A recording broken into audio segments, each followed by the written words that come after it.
All right, everyone, we are going to get started this morning. My name is Angel Whitehead. I am the president for the Heart of Wisconsin Chamber of Commerce, and we are excited for today's Coffee with the Chamber speaker, Craig Bernstein. We want to also thank MidState Technical College for being today's sponsor. So I'm just going to do a few housekeeping items. I'll do a little intro for Craig, and then he's going to kick off today's topic. So for today, again, as a reminder, please keep yourself muted unless you're going to ask a question. You can feel free to ask questions throughout the presentation. That's okay. If you want to drop them in the chat as well, I will read those off to Craig as he's going through. Again, just make sure you're muted at this time. We'll also be recording this session and sending it out afterwards, just in case if anybody's missed it or something that they want to refer to. I will introduce our speaker now, Craig. So Craig has worked in the technical system for the past 5 years and has been with MidState Technical College since 2017. He currently oversees the college's continued education division, which includes community enrichment programs, professional development courses, and workforce training. So with that, Craig, I'll let you take it over. All right. Well, thanks so much, Angel, and thank you everyone for joining us this morning. Hopefully you have your coffee with you. It is coffee time, right? Coffee at the chamber. So hopefully you can see my screen now, and we can go ahead and get started.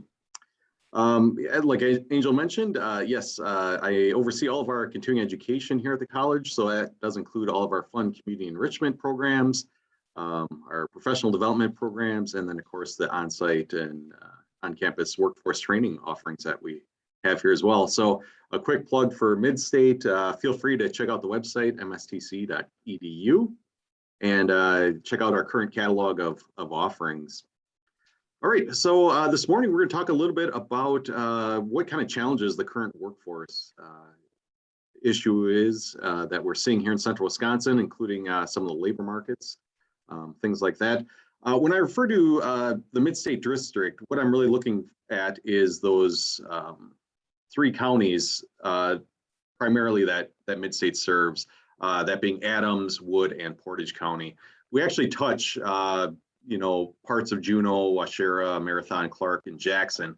But really our main district is the Wood, Portage, and County Adams, where we have our 4 different locations in Marshfield, Wisconsin Rapids, Stevens Point, and then down in Adams.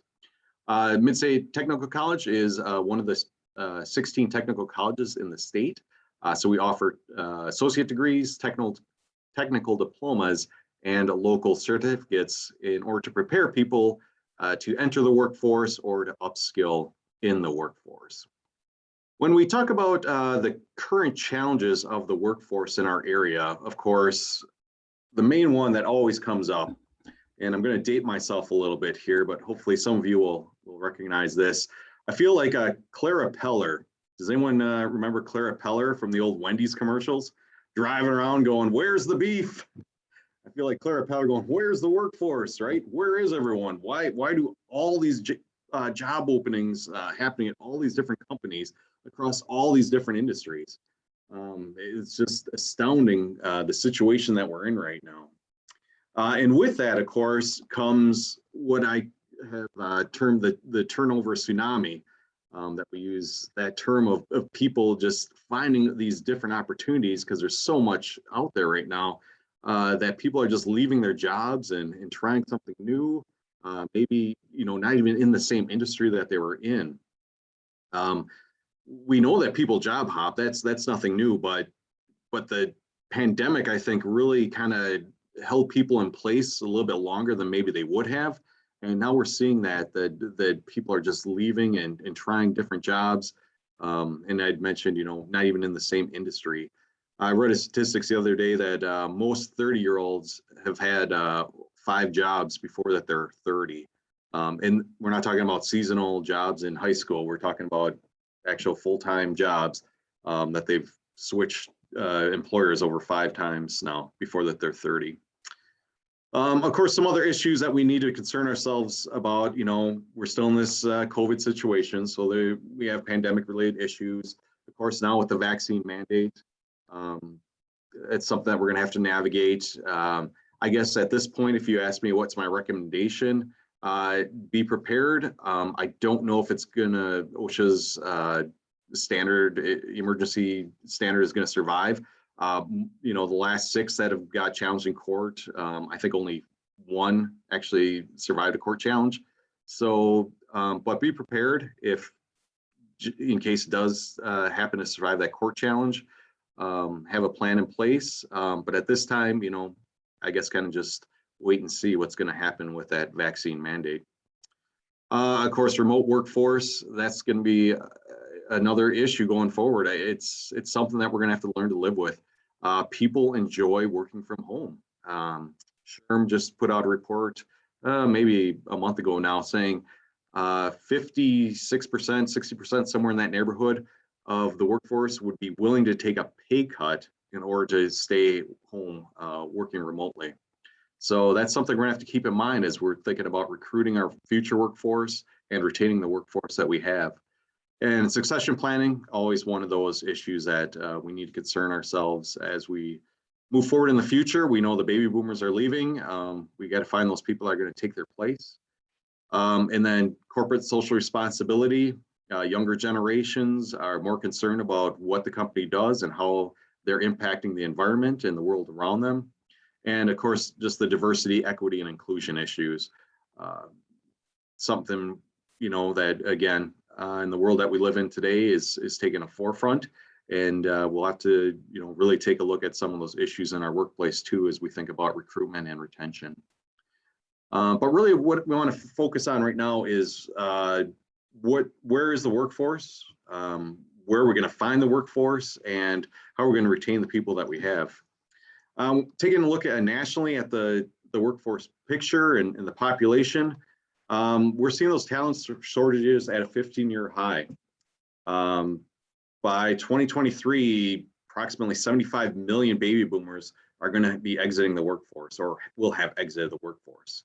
And we know that generations X, Y, and Z are just smaller generations.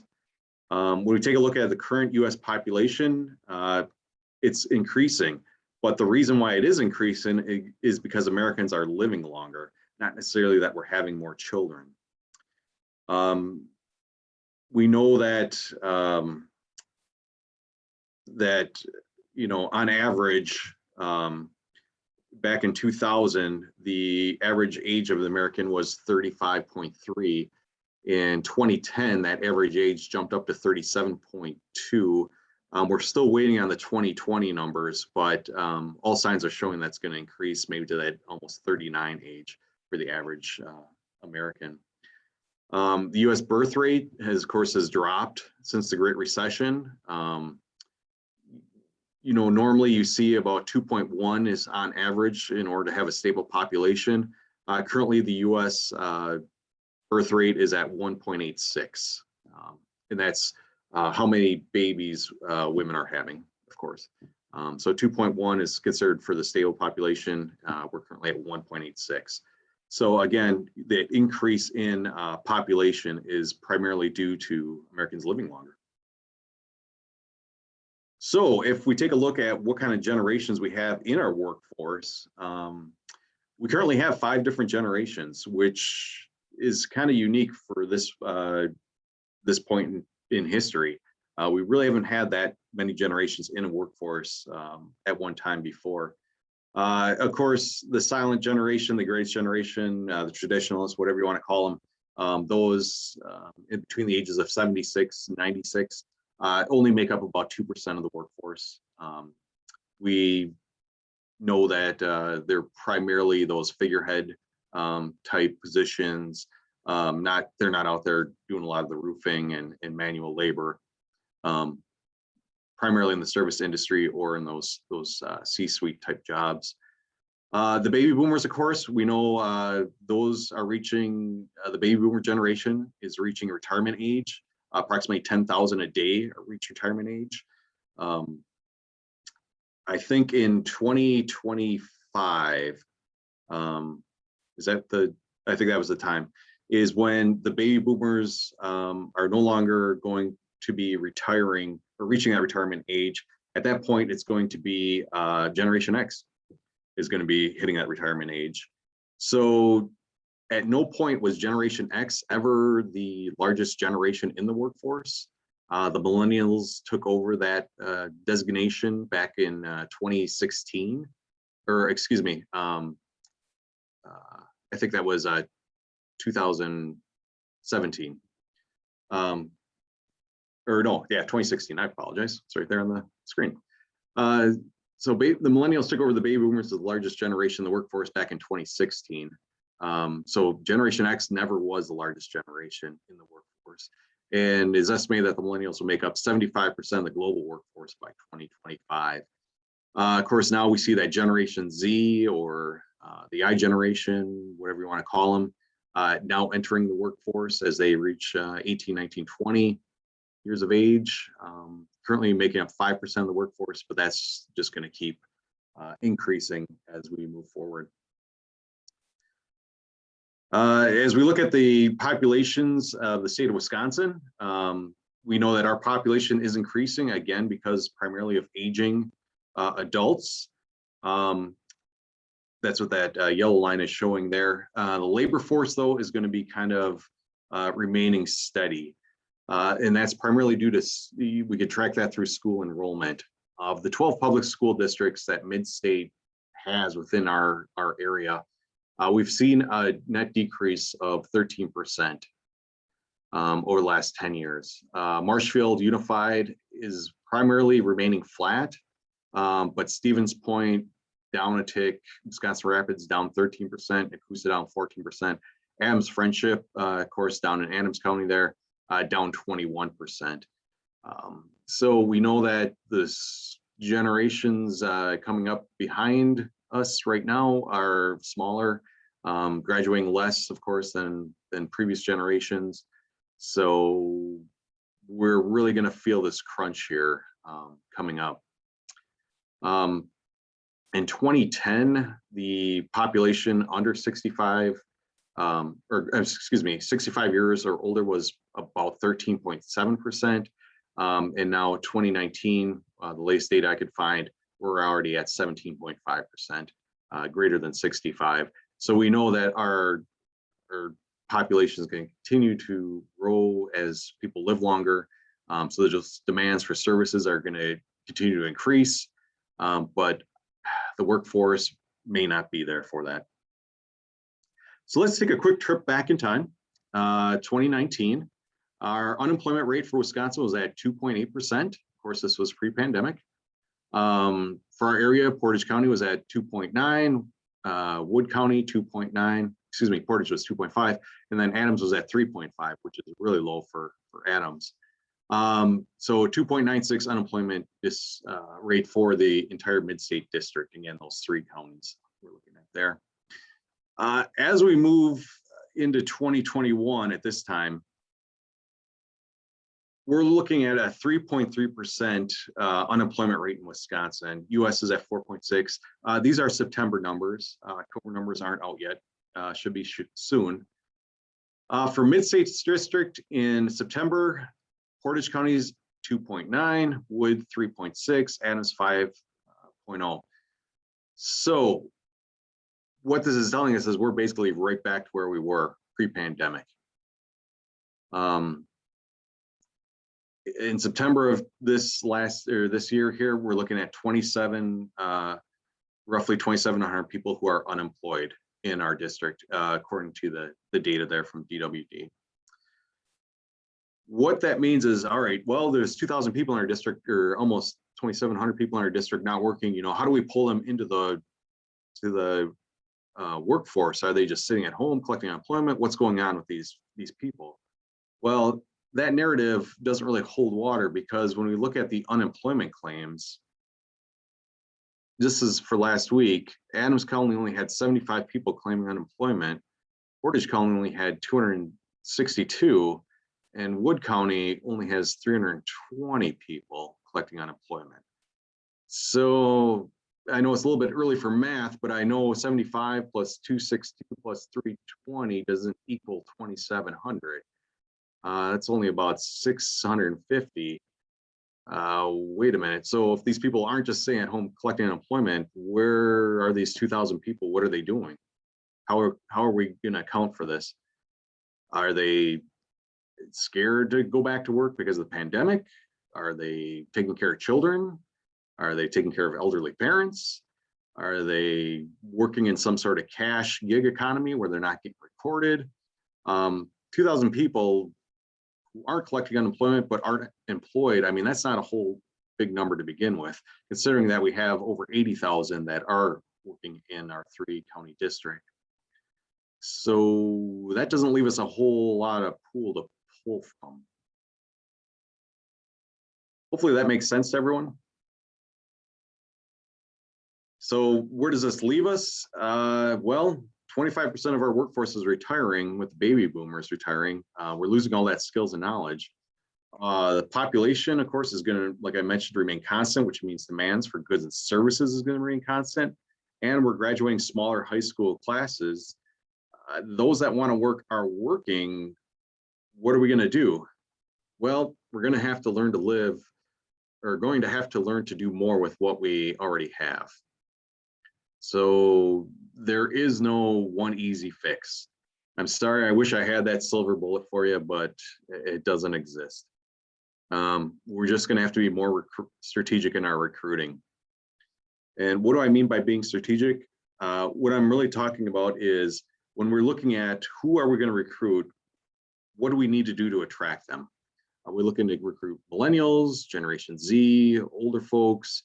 How are we going to fill the jobs that we have?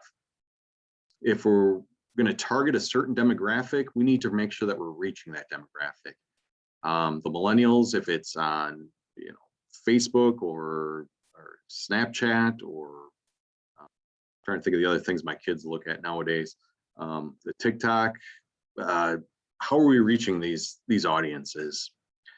And then we also really need to think about what skills are necessary to complete those jobs. Make sure we're doing a thorough job analysis on each of our open positions. Is a bachelor's degree really necessary for this job? Is there some sort of certification that we can offer that can also provide those skills that can make sure that this person can get into that job? We know technical school grads stick in the area. 93% of our grads are employed within 6 months. 93% of those grads stay and live right here in Wisconsin, and 96% of those are satisfied. Of our employers are satisfied or very satisfied with our technical college grads. But like employers, we struggle too with recruitment. When there's so much opportunity out there, people look at it and say, okay, I can go back to school, or I can just go straight into the employment field. So it's something that we're going to have to look at as well. Again, being strategic, though, we need to think about how can we recruit back our local talent, those that do decide to go off to a university or a different technical college in a different part of the state. How can we bring them back?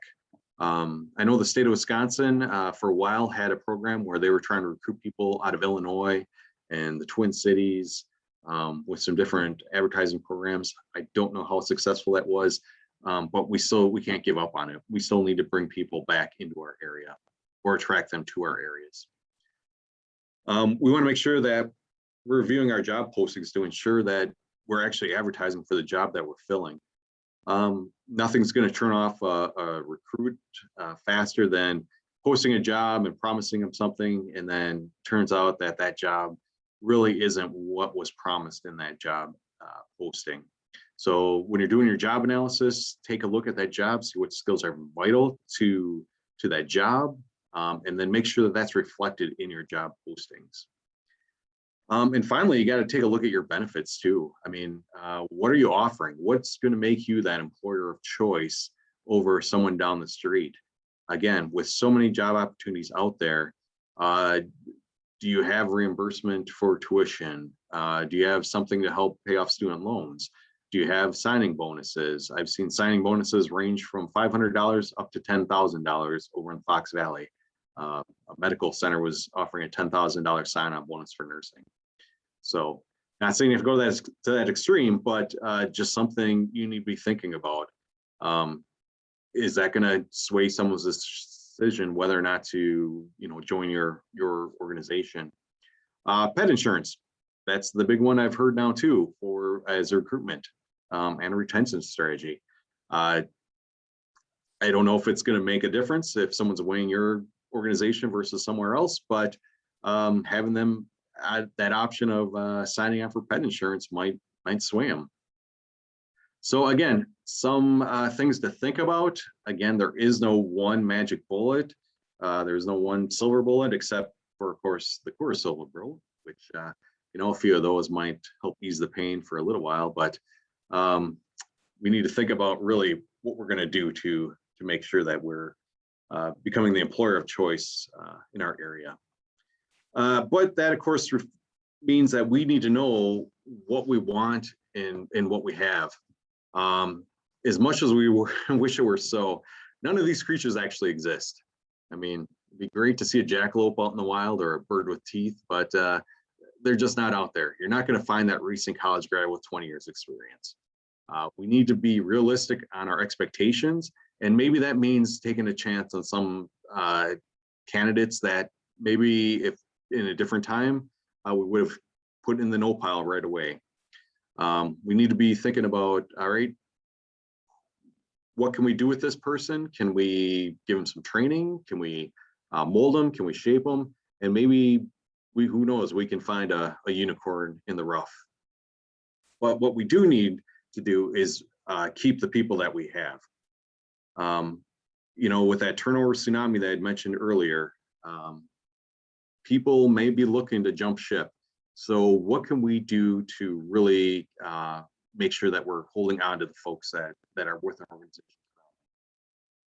The best advice I can give you there is to focus on your values. Make sure that your values are demonstrated at all levels, from your frontline supervisors all the way to that top management team. If you say that integrity is part of your core values, make sure that that's being demonstrated by all of your management, all of your supervisors, all of your employees. Don't let things slide because it might be a difficult conversation. Focus on integrity if that's one of your values.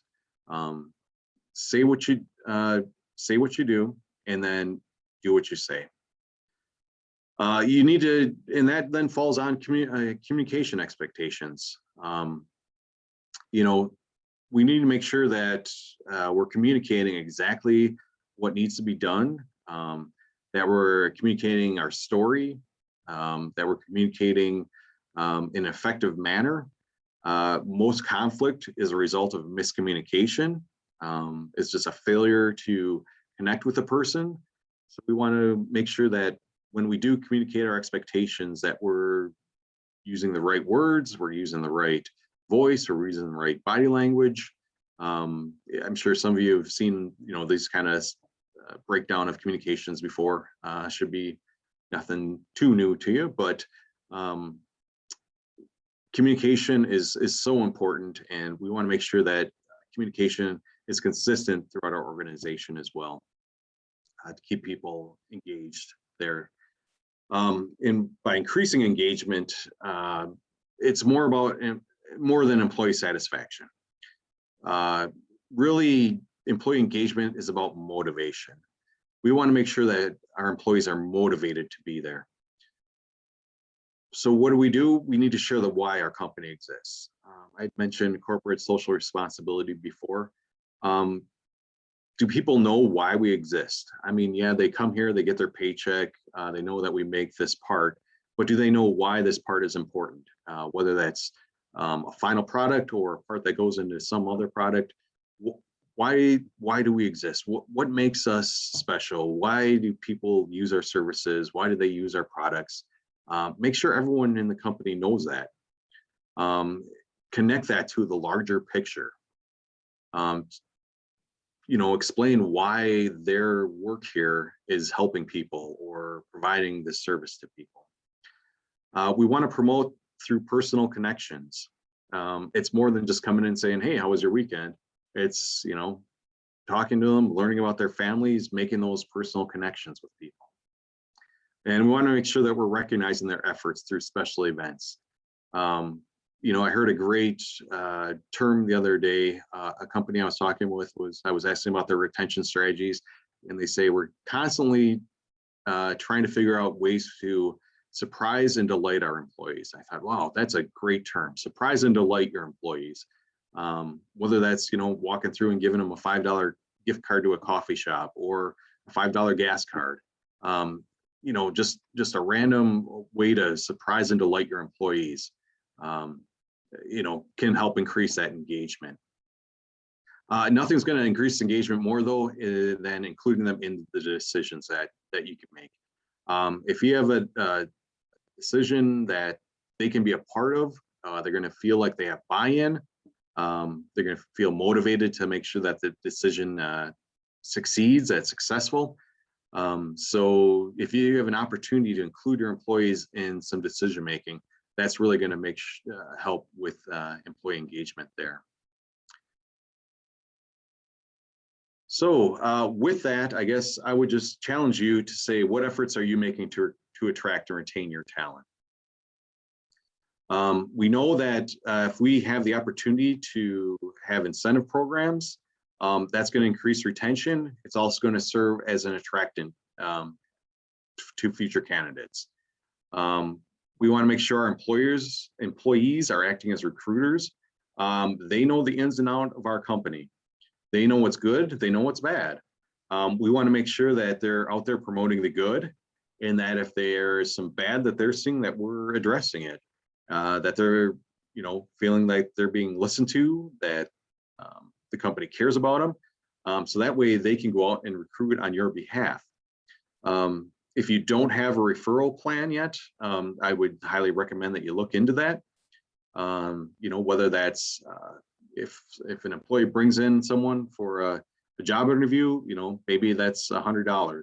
If that person gets signed in and actually works for 6 months, maybe that's another $100 or $200. If they're there a year, then they both get some sort of small bonus. It's not too difficult to put together, but definitely we want our employees out there advocating on our behalf. Creating those career pathways, making sure that someone knows what their career could look like here. Maybe it's not a move into management, but maybe it's being cross-trained in other departments. That can help, again, with those times when you are low on workforce and you need coverage in different areas.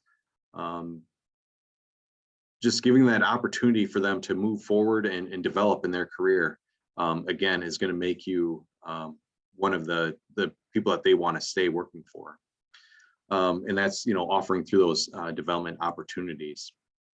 And when we talk about development opportunities, we're not necessarily talking about just leadership. It could be any sort of occupational opportunity that's going to help them feel like you're investing in them as an employee. Just some of the strategies that we have through our continuing education division here. We have those occupational opportunities, in QuickBooks and Microsoft Office and Photoshop, any of these things that people could say, hey, you know what, I can use this as part of my job. Maybe it's not going to get me, into a higher position, but maybe it'll help me do my job better or faster or more efficiently. So just a few examples there. The other things that we can offer is, of course, for employee engagement. We want to make sure that we're offering opportunities for employees to do something together, maybe a team building. These can be done, virtually, in person, if you're working in person yet. Just some different opportunities for those team building type exercises as well, because we know those are so important, again, to surprise and delight your employees, right? And then it's another part of our division is the workforce training. We do the workforce training where we come in, we actually build that customized training plan for your employees. We base that on your needs. So whether that's a hard skill like Microsoft Office, or a softer skill like team building or conflict resolution, maybe it's communication, we have those opportunities available as well. Just give us a call. We're happy to sit down and talk to you about what kind of challenges you're facing and how we can help you out that way. I like this little cartoon here because I sometimes hear this when people talk about, all right, well, what if we train our people and they leave? And of course, the CFO or the CEO, I guess, would be saying, well, what if we don't train them and they stay? So we want to make sure that we're investing in our employees, both as to make sure that they're skilled up to meet the challenges of the current economic political landscape, but also as a recruitment tool for yourself. Sir Richard Branson, of course, Virgin Airlines, said it best. He said, train people well enough so that they can leave, but treat them well enough so they don't want to. I think that's just a great motto, great saying that we should keep in mind as we're thinking about attracting or retaining people. I do just want to touch on real briefly some grant opportunities that are out there and available for workforce training. I know that's a concern that some people might have is, well, if we do this training program, how much does it cost? How are we going to pay for it? The Wisconsin Technical College System does have a grant program. It's the Workforce Advancement Training Grant. These grants, there's $4 million that's set aside annually for exclusively workforce training.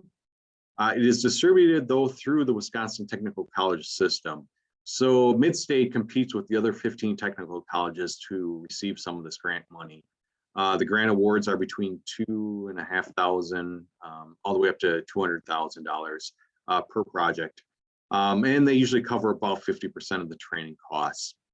Again, the college applies for the grant, the college manages those grants, very little paperwork on your end as an employer. Of course, the other big workforce training grant that's out there is the Fast Forward grant, which is issued through the Department of Workforce Development. The Fast Forward grant they open up different periods when that's available. There is an open period right now where you can apply for this grant. Again, this is distributed through the DWD. Grant awards can range from $5,000 up to $400,000 per award. Usually there's an employer match of either 50 cents or $1 per dollar, 50 cents per dollar on the award. Usually the employer can match those funds through employee wages as they're paying the employees to take the training. The Fast Forward grant does have some requirements where it would like to see that the training leads to either a new job, bringing someone into full employment, or retention of employee with a pay increase. That grant is a little bit longer. You have up to 2 years to complete all the training. The big difference between the Fast Forward and the Workforce Advancement Training Grant is that the businesses have to apply and manage that grant. The college obviously will help you with that process, but it is up to the actual organization to manage and apply for that grant. So with that, I'd like to, entertain any questions anyone has, have an open discussion on any other workforce needs, anything that the college can do to serve as a resource for you. I don't know, Angel, do we have anything in the chat? Yeah, so we did have a question. How are you calculating the unemployment rate if not from active unemployment claims? Right. So the unemployment rate really looks at, you can go out to Wisconomy is the website that I use for the employment rate data. So what they do is they look at it's a population calculation. So they estimate the current population, those that should be in the labor force based on population. And then they take a look at how many people are actually working. And I think they use payroll data for that. And then they find that percentage of, well, if the population is this, but we know that only this many people are on payrolls, this is how many people aren't working, and then we divide that by the total labor force, and then figure out that unemployment rate. Great, thank you. As he said, if we want to open it up, feel free to unmute yourself if you have any questions at all. I think there's a Chuck just put something in the chat, so I will quick read that. But if anybody else has any questions, go ahead and ask those now, please. And I will state, just for the record, I am not a labor economist, so don't ask me to do any math. You can find the unemployment claims simply by just Googling Wisconsin unemployment claims, and they'll take you right to the website for the Department of Labor, and you can actually click and see weekly unemployment claims. So I'm just gonna, Chuck, do you wanna, instead of me reading your chat, do you just wanna make your comment, or do you just want me to read your chat comment? Up to you either way. I can go ahead, Angel. I just said, well, for one, I appreciate the information, Craig. Thanks a lot. And I just say, in addition to all of that, I think the focus on organizational culture, flexibility, work-life balance are really important pieces for organizations, employers to concentrate on, because I think really the COVID era, or this COVID piece, especially everybody being able to work from home, or a lot of remote work being done, has given folks a lot of time to reflect on what's important, like family, physical health, mental health, flexibility. And so I think people have it seems like more opportunities, or are looking for like kind of what fits me now versus what fits an employer. And so sign-on bonuses, additional perks are really good stuff, but sometimes if the culture is still unhealthy, the benefits and perks can end up being a trap. When you bring folks in, it's like, oh, this isn't what I signed up for. And either they move on again, and it just causes that unhealth to continue in an organization, or people just end up staying. And because of the perk or the trap of staying, then their productivity isn't always that great either. So just add that to what we've talked about this morning already. Yeah, you're absolutely right. And that's why I really want businesses to take a look at their values, and really let's live those values. It's great if you have a code of ethics or a value statement, but Enron had a 80-page ethics values booklet and we all know what happened at Enron, 20 years ago or whatever that was. But that's why I say we got to live those values, right? Yeah, but you're absolutely right. It comes down to organizational culture, how we treat our people, what the company does, what they stand for. With so much opportunity out there right now, you're absolutely right. People are going to look to say, you know what, for $2 less an hour, I can do something that's going to make me happy, or I'll feel better about going to work, or whatever it happens to be. They have that opportunity now. I just want to give a shout out to Lori. She dropped actually in the chat the link for the Wisconomy publication from the Job Center website. So feel free to use that link. I'll also include that in a follow-up as well too. Does anybody else have any questions or any thoughts that they'd like to share with Craig or the group? And I will share the slide deck. Angel, I'll get that over to you so you can send that out. If someone wants to look at it again. It's got a nice picture of a jackalope, if nothing else. I had a question. Craig, I really appreciate all that you shared today. You mentioned the cash gig economy, where maybe those who are working aren't being accounted for in those numbers. But what are some of the other thoughts of maybe where or what those people that are not in the workforce and not claiming unemployment, what's going on with them? Yeah, I wish I knew. I mean, that's our silver bullet right there, is to find these people and say, why are you working? Are they being supported by a spouse or someone else in the household? Are they Like, are we thinking there's other barriers, like maybe the childcare situation or transportation, Absolutely. or that there's other things that we could maybe help to solve so that they could absolutely. get back in? Yeah, and I think with the schools going back full time, I think that's when we really saw our unemployment numbers start to drop too.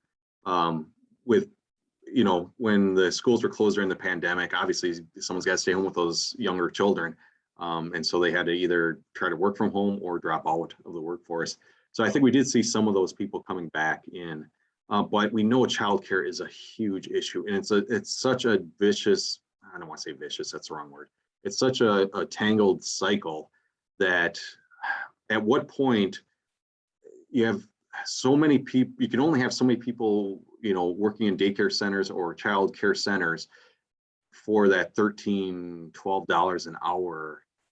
and they're going to say, wait a minute, this, I love doing it, but it's not enough to support my family.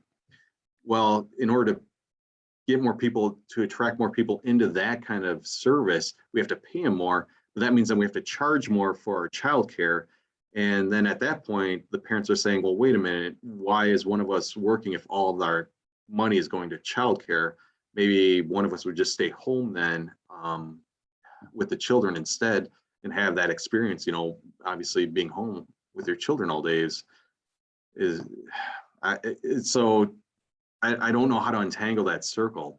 We need to pay our early child care providers more to do the job that they're doing, but without charging the parents more so that they can still be working in their jobs. Are we seeing any trends where maybe there's companies and businesses, employers that are doing something about that? Like maybe in-house childcare or incentivizing or giving childcare, reduction or some type of extra payments or something like that to the the employee as an incentive? Yeah, I haven't seen anyone doing that, but that'd be a great idea. I know one of the barriers to having an in-house childcare center to employers is just the cost, the liability costs that come with that. So I don't know of many that are doing an in-person childcare.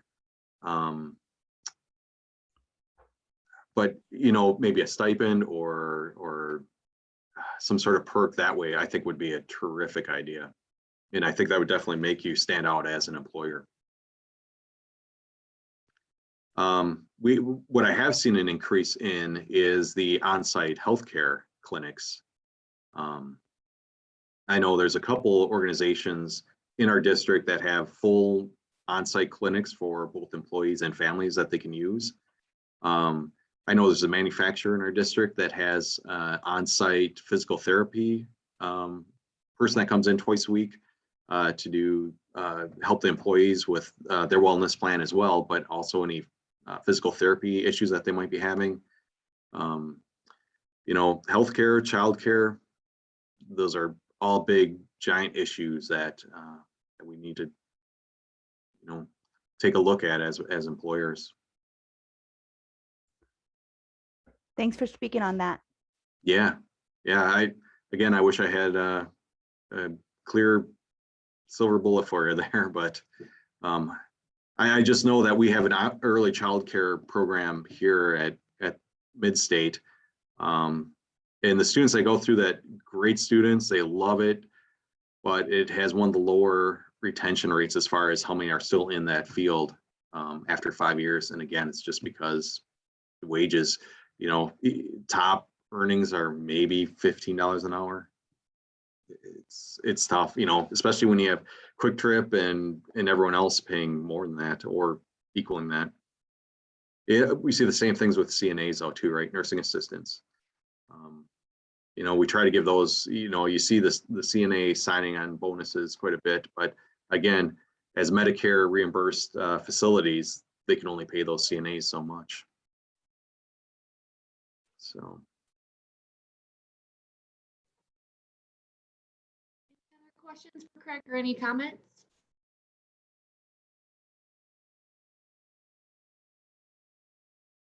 All right, I will conclude today's Coffee with the Chamber. Excuse me. Thank you, Craig, so much for speaking today.